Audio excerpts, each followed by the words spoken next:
காலபுருஷ சக்கரத்துல 6வது ராசியாக வலம் வரக்கூடிய நவகிரகங்களுடைய இளவரசன்னு சொல்லக்கூடிய புதன் பகவானை ராசி அதிபதியா கொண்ட கன்னி ராசி அன்பு சொந்தங்களுக்கு வணக்கங்க. பொதுவா கன்னி ராசினா யாருங்க? எல்லார்கிட்டயுமே ஒரு தனித்துவம் இருக்கும். ஆனா அந்த கன்னி ராசி கிட்ட மத்தவங்க கிட்ட இல்லாத ஒரு தனித்துவமான குணம் இருக்கும். என்ன தெரியுமா? முயற்சிய கூட முதுகெலும்பா நெனச்சு தான் வந்துட்டு வேலை செய்வாங்க. முயற்சிங்கிறது என்ன? செஞ்சு பார்ப்போம். ஒர்க் அவுட் ஆனா பார்க்கலாம். இல்ல விட்டு விலகலாம்னு நெனைப்பாங்க. ஆனா, அந்த முயற்சி கூட முழு மூச்சா செய்து, அத முதுகெலும்பா நெனச்சு ஒரு மனுஷனுக்கு முதுகெலும்புனா என்ன ஆகும்? ஒண்ணுமே இல்ல இல்லையா? ஆனா, அந்த மாதிரி செயல்பட்டு வெற்றி அடையக்கூடியவங்க தான் இவங்க. ஒரு இலக்க முடிவு பண்ணிட்டாங்க அப்டின்னாக்கா, அதுலருந்து பின்வாங்க மாட்டாங்க. எவ்ளோ கஷ்டம் வேணா அந்த இலக்கை நோக்கி பயணிக்கிறப்ப வந்தாலும் சரி. கொஞ்சம் கூட பிசிறு தட்டாம முன்ன நோக்கி போயிட்டே இருப்பாங்க.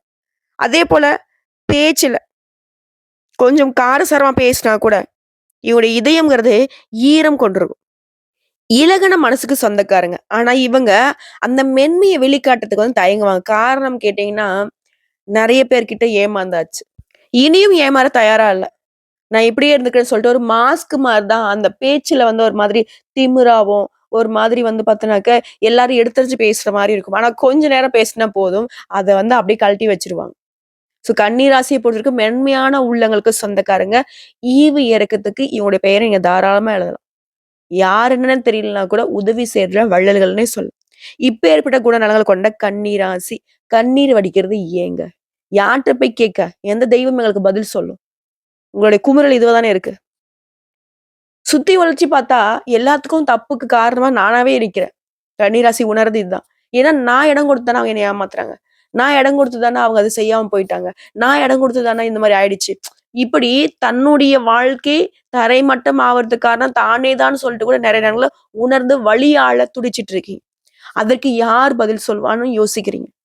சோ அந்த கஷ்ட காலங்களுக்கு, கஷ்டங்களுக்கு பதில் சொல்ல சனீஸ்வர பகவானே உங்களுக்கு அடுத்த 138 நாட்கள்ல வாய்ப்பு குடுக்குறார். நீ பட்ட கஷ்டத்துக்கு ஒரு வாய்ப்பு குடுக்குறேன். சரி பண்ணிக்கோ. இப்படி அதிர்ஷ்ட புதையலுக்கான சாவியும் உங்க கையில கொடுக்க போறார். அத நீங்க எப்படி பயன்படுத்துறீங்கிறதுல தான் உங்களுக்கு மாற்றம் வரதும், இல்ல மாறாம இருக்கிறதும். அது என்னங்கிறத தெளிவா பார்க்கலாமா? நிஜமாவாம்மா? எங்களுக்கு நிஜமாவே சனீஸ்வர பகவான் எங்களுக்கு பாதுகாப்ப கொடுக்க போறாரா? ஆமாங்க. தலைப்பு பார்த்திருப்பீங்க. நீங்க நல்லாவே இருக்கக்கூடாதுன்னு நெறைய உறவுகள் நெனச்சுட்டு இருக்கு. அப்படி நினைக்கக்கூடிய உறவுகளுக்கு முன்னாடி, கன்னி ராசிக்காரங்களே உங்கள காப்பாத்தன்னு நெனைக்கிறாரு சனீஸ்வர பகவான். சோ இவரை வணங்கி இந்த பதிவ நம்ம தொடங்கலாம். சனி பகவான் இந்த வக்ர பயிற்சிங்கிறது ராஜாதி ராஜ வாழ்க்கையும், மகா பொற்காலத்தையும் உங்களுக்கு கொடுக்க போறார். குறிப்பா இவரால இனி உங்க வாழ்க்கையில சுப பலன்கள் கிடைக்கும். அதிர்ஷ்ட ராசிக்காரர்களாக நிதி ரீதியா, வணிக ரீதியா, தொழில் ரீதியா, உத்தியோக ரீதியா, தனிப்பட்ட வாழ்க்கை ரீதியா நல்லா இருக்க போறீங்க. ஒட்டு மொத்தமா அதிர்ஷ்டம் அப்படிங்கிறது பயணங்கள் கூட உங்களுக்கு பணப்பலன்களை கொடுக்கும். கொஞ்ச தூரம் போயிட்டு வரலான்னு போவீங்க. அங்க கூட ஏதாவது ஒரு வகையில பணவரவு இருக்கும். நிதிநிலை வலுவா இருக்கு. ஆசைப்படுறதெல்லாம் வாங்க போறீங்க. குடும்பத்தாருடைய தேவைகளை எல்லாம் பூர்த்தி செய்து, குடும்பத்துடைய சந்தோஷத்தை அதிகப்படுத்த போறீங்க. அதேபோல பணவரவுங்கிறது பல வழிகள்ல உங்கள வந்து சேரும். மேலும் இனி நடக்கிறது எல்லாமே உங்களுக்கு சாதகமான பலன்களை கொடுக்கும். அதேபோல எதிரிகள் உங்கள வந்து வீழ்த்தணும், உங்களுக்கு தீங்கு செய்யணும்னு நெனச்சா கூட சரி, முடியாத அளவுக்கு இந்த சனி பகவான் உங்கள பாதுகாத்து நிக்கிறாரு. அதாவது ஒண்ணும் இல்லைங்க. உங்களுக்கு வந்து கெட்டது செய்யணும்னு ஒருத்தவங்க வராங்க. கல் எடுத்துட்டு உங்க தலைய உடைக்கணும்னு வராங்க. அங்கன்னு தூக்கி போடுறாங்க. அப்போ வந்து உங்களுக்கு பின்னாடி ஒரு மரம் இருக்கு. மரத்துல வந்து ஒரு மாங்கா பழமே காய்ச்சிருக்குன்னு வச்சுக்கோங்க. மாங்காவோ, தேங்காவோ ஏதோ ஒண்ணுங்க. உங்கள் மேல பட வேண்டிய கல்லு, அந்த மரத்தின் மீது பட்டு, உங்களுக்கு பலன் தரக்கூடிய வகையில தேங்காவோ, மாங்காவோ கீழ விழும். புரியுதுங்களா? சோ உங்களுக்கு ஒருத்தங்க தீங்கு செய்தால் கூட அது உங்களுக்கு நல்லதா நடக்கும். நல்லதா மாறும்.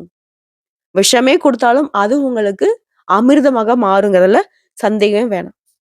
ஏன்னா, திருடங்கள்ல சாவி குடுத்தா எப்படி இருக்குமோ, அந்த மாரி உங்களுக்கு தீங்கு செய்யக்கூடிய சனீஸ்வர பகவான் உங்களுக்கு பாதுகாத்து நிக்கிறப்போ, "டேய் யாராச்சும் உன் மேல கைய வச்சீன்னா கைய உடைச்சிருவேங்கிற" மாதிரி அப்படி வந்து நிக்கிறாரு.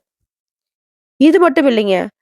ஆளும் கட்சிகிட்ட இருந்து அரசியல் துறையில யாராவது இருக்கீங்கனாக்க, உங்ககிட்ட ஆளும் கட்சிகிட்ட இருந்தே ஆதரவு கிடைக்கும். இத பயன்படுத்தி நீங்க வாழ்க்கையில அரசியல் துறையில என்னென்ன சாதிக்கணுமோ எல்லாத்தையும் சாதிச்சுக்கலாம். ஒட்டுமொத்தமா அரசியல்ல ரூ. 1 கூட சம்பாதிக்கணும்னு சொன்னவங்க கூட, இப்ப வந்து வருமானத்த அதிகமா சேர்த்துக்கலாம். சொத்து சேர்க்கைக்கு வாய்ப்பு இருக்கு. அதேபோல உத்தியோக பணிகள் இருக்கீங்க. உயர் அதிகாரிங்கிட்ட உதவி கிடைக்கும். குடும்ப வாழ்க்கைய பொறுத்தவரைக்கும் குழந்தையுடைய ஆரோக்கியம் மேம்படும். கல்விய பொறுத்தவரைக்கும் வெற்றி கிடைக்கும். பொதுத் தேர்வு, போட்டித் தேர்வுகள் ஏதாவது அரசாங்க உத்தியோகத்துக்கு ட்ரை பண்ணிட்டு இருந்தா கூட முயற்சி பண்ணுங்க. கட்டாயம் இந்த வருஷத்துல அரசாங்க உத்தியோகம் நிச்சயமா கிடைக்கும்.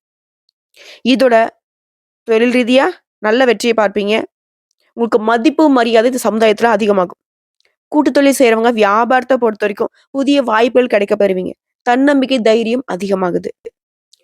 ஒட்டுமொத்தமா சனீஸ்வர பகவான் இந்த சனி வக்ர காலத்தில உங்க வாழ்க்கையில இருக்கிற ஒட்டுமொத்த கஷ்டத்துக்குமே தீர்வு கொடுக்கிறாரு. இப்போ வரைக்கும் பார்த்து சனி பகவான் தரக்கூடிய பலன்கள்ல பொதுவா கொஞ்சம் பார்த்திருக்கோம். இப்போ விரிவா அவர் தரக்கூடிய 15 பலன்கள் குறிப்பிட்டு சொல்றேன் கேட்டுக்கோங்க. உங்கள பொறுத்தவரைக்கும் இவர் ஆரோக்கியத்துல இருந்த குறைகளை நீக்கி வைக்கிறார். விபத்துகள் ஏதாவது பாதிக்கப்பட்டிருந்தா அந்த நிலையில மாற்றத்தை கொடுக்கிறார். படுத்த படுக்கையா இருந்தா கூட சரிங்க, எழுந்து நடமாட வைக்கிறார். அடுத்து 2வது குடும்ப அந்தரங்க விஷயங்கள வெளிய சொல்லாம பார்த்துக்கோங்க. இந்த கன்னி ராசிக்காரர்கள் பெரும்பாலும் கஷ்டத்த அனுபவிக்கிறதுக்கு இது ரொம்ப முக்கியமான காரணம். இத இல்லன்னு நீங்க மறுக்கவே முடியாது. எல்லாத்தையும் சொல்லிடுறது. ஃப்ரெண்டு, தெரிஞ்சவங்க, கூட வேலை பார்க்குறவங்க, அது இதுன்னு சொல்லிட்டு, தயவு செஞ்சு இந்த பழக்கத்த ஸ்டாப் பண்ணிக்கோங்க. அதேபோல வாழ்க்கை துணை வழியில மருத்துவ செலவுகள் வரதுக்கு வாய்ப்பு இருக்கு. அதனால வாழ்க்கை துணையுடைய ஆரோக்கியத்துல கவனம் வச்சுக்கோங்க. ஆண்களாக இருந்தா பெண்கள்கிட்டயும், பெண்களாக இருந்தா ஆண்கள்கிட்டயுமே அதாவது கணவர் வகையில சொல்றேன், மனைவி வகையில சொல்றேன். அவங்களுடைய ஆரோக்கியத்துல அக்கறை வச்சுக்கோங்க. அதேபோல உடன்பிறப்புகள் அவங்களால கடன் பிரச்சனைகளும் உங்களுக்கு தலைவலிய கொடுக்கறதுக்கு வாய்ப்பு இருக்கு. இதனால கூட பொறந்தவங்க செலவு பண்ணலாம், கடன் வாங்கி செலவு பண்ணலாம்லாம் வாங்கிட்டுனா மாட்டிப்பீங்க. அவங்களுக்கு தேவைகள் அது கிடையாது. அவங்களுடைய தேவைகள கொண்டு வந்து உங்க தலையில திணிச்சுட்டு போறாங்க. அவங்க ஜாலியா இருக்கிறதுக்காக உங்களுக்கு இது பண்றாங்க. உண்மையான தேவைகளுக்காக இருக்காது. யோசிச்சு செலவு பண்ணுங்க. அடுத்து 4வது சிக்கல்கள் சரியாகுது. எதுவா இருந்தாலும் சரி கவனமா இருந்துட்டா போதும். பிள்ளைகள் பொறுப்பா நடந்துப்பாங்க. உத்தியோகம், வியாபாரத்தின் பொருட்டு ஒரு சிலர் குடும்பத்த விட்டு பிரியறதுக்கு வாய்ப்பு இருக்கு. பட் அந்த பிரிவுமே உங்களுக்கு பெரிய லாபத்த கொடுக்கும். என்ன கொஞ்சம் மன போராட்டம் இருக்கும். அடுத்து 4வது விஷயம். தனவிருத்திய கொடுக்குறாரு. இருந்தாலும் அதான் நம்ம கையில பணம் இருக்கே அப்படின்னு சொல்லிட்டு ஆடம்பர செலவு மட்டும் பண்ணிடாதீங்க. ஆப்படிச்சுருவாரு. அதேபோல பொருளாதாரத்துல எச்சரிக்கையா இருந்துக்கோங்க. விலை உயர்ந்த பொருட்கள், நகை நட்டு, சொத்து ஆவணங்களை வாங்குறப்போ வாங்கக்கூடிய சூழ்நிலை இருக்கும். ஆனா கவனமா இருங்கன்னு சொல்றாரு. அடுத்து 5வது சொந்த வாகனங்கள்ல இரவு நேரத்துல பயணம் பண்றப்போ முடிஞ்ச அளவுக்கு தவிர்க்க பாருங்க. அப்படி பயணம் பண்ணியே ஆகணும்னாக்கா டிரைவர் போட்டுக்கோங்க. அதேபோல பிரபலங்கள், வேற மொழி பேசுறவங்க, வேற மதம் சார்ந்தவங்கலாம் உங்களுக்கு உதவி செய்வாங்க. அடுத்து அரசாங்க வழியில அலட்சியம் வேணாம். ஏதாவது முயற்சி பண்றீங்க அப்படின்னாக்க கொஞ்சம் பார்த்து சூதானமா செஞ்சு முடிச்சுக்கோங்க. அதேபோல சட்டத்திற்கு புறம்பா ஏதாவது ஒரு விஷயம் உங்களுக்கு தெரியாம கூட செய்யறதுக்கு வாய்ப்பு இருக்கு. எத செய்றதுனாலும் சரி, இது கரெக்ட்டா இருக்கான்னு பார்த்து செக் பண்ணிக்கோங்க. அடுத்து 6வது இல்லத்தரசிகள பொறுத்தவரைக்கும் உடல் நலன்ல கவனம் வச்சுக்கோங்க. குறிப்பா உங்களுடைய வாழ்க்கை துணையுடைய ஆரோக்கியத்துல கவனம் இருக்கணும். இதுவே வேலைக்கு செல்லக்கூடிய பெண்மணிகளா இருக்கீங்கன்னாக்கா, கூட வேலை பார்க்குறவங்கள பத்தி எதுவும் பேசிறாதீங்க. அவங்க கூடயே சேர்ந்து உட்கார்ந்து பேசுவாங்க. கடைசியில பாத்தீங்கன்னா, நீங்க தான் சொன்னீங்கன்னு சொல்லிட்டு முழுசா மாட்டி விட்டுருவாங்க. பார்த்து சூதானமா இருந்துக்கோங்க. அதே மாரி வேலைப்பளு அதிகமா இருக்கும். ஆனா கரெக்ட்டா வேலையில மட்டும் கவனம் செலுத்துங்க. அந்த வேலை பளுங்கிறதே உங்களுக்கு உயர்வையும், அங்கீகாரத்தையும் பெற்றுக் கொடுக்கும். அடுத்து 8வது வீடு பராமரிப்பு செலவு கொஞ்சம் அதிகமாகும். தாயோட உடல் ஆரோக்கியம் பாதிக்கிறதுக்கு வாய்ப்பு இருக்கு. அண்டை வீட்டார்கிட்ட அதிகம் உரிமை எடுத்துக்காதீங்க. யாரையும் ஃபர்ஸ்ட்டு நம்பிராதீங்க. அடுத்து 9வது விஷயம். கையிருப்ப கொஞ்சம் பார்த்து செலவு பண்ணுங்க. ஏன்னா கையிருப்பு கரையறதுக்கும், வெளியில கடன் வாங்குறதுக்கும் சூழ்நிலை வரும். கூடுமான வரைக்கும் வீண் செலவு, கேளிகை செலவு இதெல்லாம் குறைச்சுக்கிறதுக்கு பாருங்க. அடுத்து 10வது விஷயம். உங்களுடைய தந்தையரோட உடல் ஆரோக்கியத்துல கவனம் வச்சுக்கோங்க. வீட்லயும் சரி, வெளியிலயும் சரி, வேலைப்பளு கொஞ்சம் பொறுப்புகளும் அதிகமா தான் சேரும். அது உங்களுக்கான அங்கீகாரத்த பெற்றுக் கொடுக்கும். தவறாம வேலையில கவனம் எடுங்க. அடுத்த 11வது விஷயம். மன நிம்மதியான வாழ்க்கை அமையும். வெளியிடங்கள்ல உங்களுக்கான முக்கியத்துவம் அதிகமாகும். 12வது விஷயம். உடன்பிறப்புகள் வழியில சொத்து தொடர்பான பிரச்சனைகள் வரத்துக்கு வாய்ப்பு இருக்கு. முன்னாடி தான் சொன்னேன். உடன்பிறப்புகள்ட்ட எச்சரிக்கையா இருங்கன்னு சொல்லிட்டு. கடன் வாங்க வச்சுருவாங்க. சொத்த பிரிச்சு குடுன்னு கேட்பாங்க. இந்த மாரி சூழ்நிலை வரும். எல்லாரையும் நான் தவறு சொல்லல. ஒரு சில கன்னிராசிகளுக்கு உடன்பிறப்புகளால பிரச்சனை வரதுக்கு வாய்ப்பு இருக்கு. உஷாரா இருந்துக்கோங்க. அடுத்து 13வது வியாபாரத்திலும் சரி, தொழிலும் சரி, அதீத அக்கறை தேவைப்படுது. எந்த ஒரு விஷயத்திலுமே அலட்சியம் கூடாது. முக்கியமான விஷயங்கள நீங்களே முன்ன நின்னு நடத்தி முடிச்சுக்கணும். கடன் விஷயத்துல கவனமா இருக்கணும். புதிய முதலீடு பண்றேன், பண விஷயமா இருக்குதா, பலமுறை யோசிச்சு பண்ணுங்க. முடிஞ்ச அளவுக்கு பழைய முதலீடுல வச்சே மெயின்டெயின் பண்ணுங்க. அடுத்து 14வது பணியிடங்கள்ல கோபமாவும், வேகமாவும் நடந்துக்கவே கூடாது. ஏன்னா இந்த காலகட்டத்த பொறுத்தவரைக்கும் சனீஸ்வர பகவான் உங்ககிட்ட பொறுமைய தான் சோதிப்பார். கோவப்படுற மாரி சூழ்நிலைய உருவாக்குவாரு. அந்த இடத்துல நீங்க எப்படி நடந்துக்கிறீங்கறதுல தான் உங்களுடைய சாமர்த்தியம் இருக்கு. நிதானமா நடக்கிறது ரொம்ப அவசியம். வீண் விமர்சனங்கள தவிர்த்துக்கோங்க. யார் என்ன பேசினாலும் சரி. அதேபோல மூத்த அதிகாரிங்க கிட்ட அதிகமா உரிமை எடுத்துக்காதீங்க. உங்களுக்கு கிடைக்க வேண்டிய சலுகைகள் தானா கிடைக்கும். திடீர் இடமாற்றம் இருக்கும். அதையும் ஏத்துக்கோங்க. அது உங்களுக்கு சாதகமா முடியும். அடுத்து 15வது நீங்க பயப்படக்கூடிய அளவுக்கு இந்த சனியோட வக்ரகதிங்கிறது உங்களுடைய ஒட்டுமொத்த பாதிப்புமே சரி செய்யக்கூடிய வகையில தான் இருக்கும். ஆனா என்ன ஒண்ணு, எத செஞ்சாலும் சரி, பொறுமை, நிதானம், எச்சரிக்கை. இத 3 மட்டும் ஃபாலோ பண்ணிட்டா போதும். கன்னி ராசியுடைய வாழ்க்கையில கஷ்டங்கள் வந்து துளி அளவும் இல்லாம அப்படியே என்ன சொல்றது? செருப்புல ஒட்டுன மண்ணு மாரி தட்டி விட்டு போயிட்டே இருக்கலாம். ஓகேங்களா? கொஞ்சம் குழப்பமா இருக்கும். ஒரு சில விஷயங்கள கையாள்றதுக்கு. பொறுமையா இருந்துட்டு அப்ப அந்த குழப்பங்கள் தன்னால முடிச்சு அழுத்திட்டு ஓடி போயிரும். ஸோ ஒட்டுமொத்தமா கொஞ்சம் பொறுமையா யோசிச்சு பார்த்தீங்கன்னா போதும். தெளிவு கிடைக்கும், அமைதி பெருகும். செல்வாக்கு அதிகமாகும். நெனச்சது எல்லாமே அடுத்தடுத்து தன்னால நடந்துக்கும். ஸோ இப்போ வரைக்கும் பார்த்தது, சனீஸ்வர பகவானுடைய வக்ரகதி காலம் கன்னி ராசிகளுக்கு எந்த மாதிரியான வாய்ப்புகள கொடுத்திருக்குங்கிறத புரிய வச்சாச்சு. இப்ப தனிப்பட்ட முறையில கன்னியில இருக்கக்கூடிய ஒவ்வொரு நட்சத்திரத்துக்குமே இந்த வக்ர பயிற்சி எந்த மாதிரியான பலன்கள கொடுக்கும்? கன்னி ராசி, உத்திர நட்சத்திரம், 2ஆம் பாதம், 3ஆம் பாதம், 4ஆம் பாதம். உங்கள பொறுத்தவரைக்கும். நல்ல நேரம் வந்தாச்சுன்னே சொல்லலாங்க. ஏன்னா, இனி நன்மையான பலன்களை மட்டுமே இவர் கொடுக்க போறார்.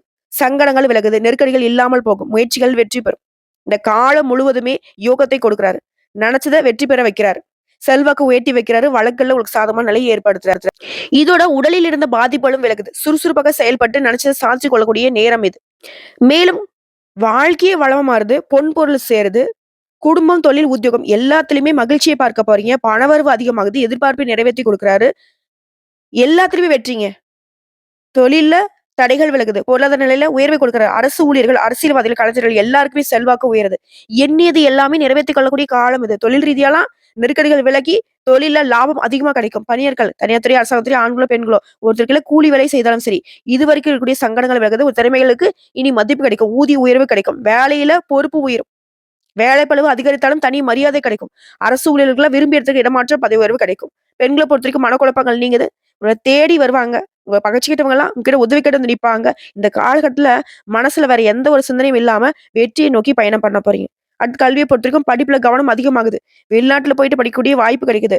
எல்லா வகைகளுமே வளர்ச்சியை பார்க்க போறீங்க. உடல் ஆரோக்கியத்த பொறுத்தவரைக்கும் சங்கடங்கள் விலக ஆரம்பிக்குது. முழுசா குணமடைய போறீங்க.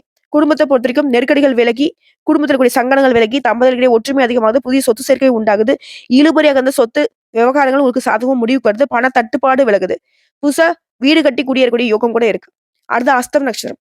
செல்வாக்கு உயருதுங்க. சோ இவர பொறுத்தவரைக்கும் முயற்சிகள் எல்லாத்துலயுமே வெற்றிய குடுக்குறாரு. எதிர்பார்த்த முன்னேற்றம் உண்டாகுது. அதிகபட்சமான லாபத்தை அடைய போறீங்க. உங்களுடைய கௌரவம், செல்வாக்கு, அந்தஸ்து எல்லாமே அதிகமாக போகுது.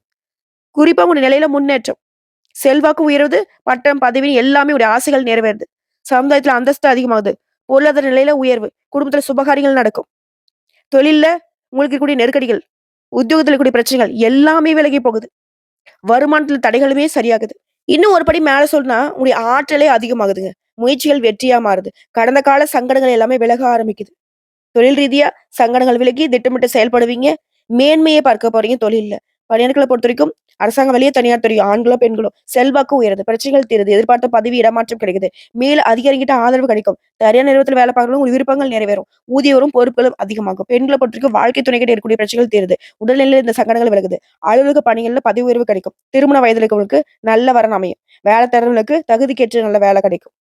குடும்பத்துல குறிப்பா குழப்பங்கள் தோன்றும். அது கொஞ்சம் பார்த்துக்கோங்க. அடுத்து கல்விய பொறுத்தவரைக்கும் பொதுத் போட்டித் தேர்வுகள்ல அதிகமா கவனம் செலுத்துவீங்க. எதிர்பார்த்த மதிப்பெண்களையும் பெற முடியும். அதுக்கான வாய்ப்பு இருக்கு. அடுத்து ஆரோக்கியத்த பொறுத்தவரைக்கும் எப்பேர்ப்பட்ட உடல் உபாதைகளாக இருந்தாலும் சரிங்க, இப்ப வந்து மருத்துவ சிகிச்சைனால ஆரோக்கியம் மேம்படுது. அடுத்து குடும்பத்த பொறுத்தவரைக்கும் வருமானம் அதிகரிக்குதுங்க. குடும்பத்துல இருக்க சங்கடங்கள் விலகுது. இதோட சொத்து மீது ஏதாவது கோர்ட் கேஸ் வழக்கு இருந்தா, அதுல உங்களுக்கு சாதகமான நிலை கிடைக்குது. புதுசா வீடு கட்டி குடியேறக்கூடிய வாய்ப்பு கிடைக்குது. வீட்டு சுப நிகழ்ச்சி நடக்கும். தம்பதிகளுக்கிடையே ஒற்றுமை அதிகமா வெளிப்படும். வெளிவட்டாரத்துல செல்வாக்கை உயர்த்திக் கொள்ள போறீங்க. அடுத்து சித்திரை நட்சத்திரம். நெருக்கடிகள் விலகி நெகிழ்ச்சியான நெறைய சம்பவங்கள அனுபவிக்க போறீங்க. அதாவது சமுதாயத்துல செல்வாக்கையும், முயற்சிகள்ல வெற்றியும், பகைவர்களை வீழ்த்தக்கூடிய வலிமையும், பணவரவையும், நினைச்சத நடத்தி காட்டக்கூடிய ஆற்றலையும் பெற போறீங்க. பூர்வீக சொத்துக்கள்ல இருந்த கோர்ட் கேஸ் வழக்குகள் எல்லாமே விலகப் போகுது. பிள்ளைகளால உங்களுக்கு இருக்கக்கூடிய சங்கடங்கள் விலகி, பணவரவுல இருந்த நெருக்கடிகள் விலகி, எல்லாமே அதிர்ஷ்ட காலமா பிரகாசிக்க போகுது. குறிப்பா யோகபோக வாழ்க்கைய அனுபவிக்க போறீங்க. தொழில்ல, உத்தியோகத்துல முன்னேற்றம். போட்டியாளர்கள்லாம் அவங்க கிட்ட போட்டி போட மாட்டாம பின்வாங்குவாங்க. செயல்பாடுகள் லாபமா மாறுது. சங்கடங்களை அகற்றி வைக்கிறாரு. நன்மைகளை அதிகரிச்சு குடுக்குறாரு. போராட்டமான நிலையில இருந்து உங்களுக்கு விடுதலை கொடுக்குறாரு. குடும்பத்துல மகிழ்ச்சிய அதிகரிச்சு வைக்கிறாரு. இதோட புதுசா வீடு கட்டி குடியேற வைக்கிறாரு. அரசியல்வாதிகளுக்கு செல்வாக்கு உயருது. புதிய பதவிகள், பொறுப்புகள் வந்து சேருது. மேலும் சொல்லணும்னா, அதிர்ஷ்ட வாய்ப்புகள் தோன்றுங்க. பணம், பதவி, பட்டம், செல்வாக்குன்னு எல்லாமே உங்களுக்கு கிடைக்கப் பெற்று வாழ்க்கையே வளமா மாறுது. விவேகமா செயல்பட வைக்கிறாரு. உங்களுக்கு வர வேண்டிய பணத்த கொண்டு வந்து சேர்க்கிறாரு. தெய்வீக சிந்தனை அதிகமாகுது. குடும்பத்துல மகிழ்ச்சி ஏற்படுது. தைரியமாக செயல்பட்டு வருமானத்த அதிகரிக்க போறீங்க. தொழில்ல எதிர்பார்த்த ஆதாயத்தை அடைய போறீங்க. போட்டியாளர்கள் விலகி போவாங்க. புதிய முதலீடு கூட லாபத்த கொடுக்கும். பங்குச்சந்தையில லாபம் அதிகமாகும். அரசாங்க வகையில உங்களுக்கு இருக்கக்கூடிய தடைகள் விலகுது. புதிய தொழிற்சாலை, தொழில் தொடங்க நினைச்சவங்க உங்களுடைய எண்ணங்கள் நிறைவேறுது. பெண்களை பொறுத்தவரைக்கும் தனியார் துறை, அரசாங்க துறை, ஆண்களோ, பெண்களோ கூலி வேலை செய்தாலும் சரி, சாதகமான நேரம் இது. தனியார் நேரத்துல வேலை பார்த்தாலும் சரி, நிலையில உயர்வு. முதலாளிகிட்ட பாராட்டுகளை பெறுவீங்க. உங்க திறமைகளுக்கு மதிப்பு கிடைக்கும். ஊதிய உயர்வு கிடைக்கும். உத்தியோகத்துல இருக்கக்கூடிய ஒட்டுமொத்த பிரச்சனையுமே இப்ப வந்து விலக ஆரம்பிக்கும். பெண்களை பொறுத்தவரைக்கும் குடும்பத்தில் பொறுப்பு அதிகமாகுது. குலதெய்வ அருள் கிடைக்கும். உடல் ஆரோக்கியம் சீராகுது. வாழ்க்கை துணை உங்களுக்கு ஆலோசனை கொடுப்பாங்க. குடும்பத்தை வழிநடத்தக்கூடிய பங்குங்கிறது உங்களுக்கு அதிகமா இருக்கும். சாமர்த்தியமா செயல்பட்டு புதுசு சொத்து வாங்குவீங்க. திருமணம், வேலை, கல்வி எல்லாத்துலயுமே முன்னேற்றத்தை பார்க்க போறீங்க. மறைமுக எதிரி கூட காணாம போவாங்க. கல்வியை பொறுத்தவரைக்கும் தேர்வுகள்ல நீங்க எதிர்பார்த்த மதிப்பெண்களை பெற முடியும். மேற்கல்விக்காக வெளிநாடு, வெளிமாநிலம் செல்றதுக்கு கூட வாய்ப்பு இருக்கு. ஒட்டுமொத்தமா தேர்வுல வெற்றி உண்டுங்க. உடல் ஆரோக்கியத்தை பொறுத்தவரைக்கும் எல்லா விதமான பாதிப்புகளுமே இப்ப சரியாகுது. ஆரோக்கியத்துல மருத்துவ சிகிச்சையால மேம்பாடை பார்க்க போறீங்க. நோய்கள் கட்டுப்பாட்டுக்குள்ள வரும். அடுத்து குடும்பத்த பொறுத்தவரைக்கும் பெரியவங்களுடைய ஆதரவு கிடைக்குது. குலதெய்வ வழிபாட்டால சிலர் வந்து நினைச்சத அடைய போறீங்க. எதிர்பார்த்த வரவுகள் கிடைக்குது. துரிந்து செயல்பட்டு குடும்பத்துல இருக்கக்கூடிய பிரச்சனைக்கு முடிவு கட்டுவீங்க. உங்களுடைய வசதிக்கு ஏற்ப வீடு கட்டி அதில குடியேறக்கூடிய வாய்ப்பு இருக்கு. குடும்பத்துல சுப நிகழ்ச்சிகள் நடக்கும். பிள்ளைகளுடைய விருப்பப்படி அவங்களுடைய மேற்கல்விக்காக வெளிநாட்டுக்கு அனுப்பி வைப்பீங்க. வெளிவட்டாரத்துல செல்வாக்கு உயருது. ஸோ ஒட்டு மொத்தமா இந்த சனிமோட வக்ரகதிங்கிறது உங்களுக்கு ஈடு இணையில்லாத அளவுக்கு வாய்ப்புகளை வந்துட்டு அள்ளி தான் கொடுத்திருக்கு. இதுல அலட்சியம் காட்டாம சரிவர பயன்படுத்திக்கிட்டா மட்டும் போதும். சரிம்மா, சனி பகவான் கொடுக்கக்கூடிய இந்த அதிர்ஷ்டங்களை எனக்கு நிலைச்சிருக்கணும். அத நான் கரெக்ட்டா பயன்படுத்தணும். இதற்கான ஏதாவது பரிகாரம் இருக்கான்னு கேட்டாக்கா, ஒவ்வொரு சனிக்கிழமையும் நவகிரகங்கள வெற்றக்கூடிய சனீஸ்வர பகவானுக்கு 8 எள்ளெண்ணெய் தீபம் ஏற்றி, அதேபோல 8 பேருக்கு அன்னதானம் கொடுக்க, நினைச்ச காரியங்கள் கைகூடும்.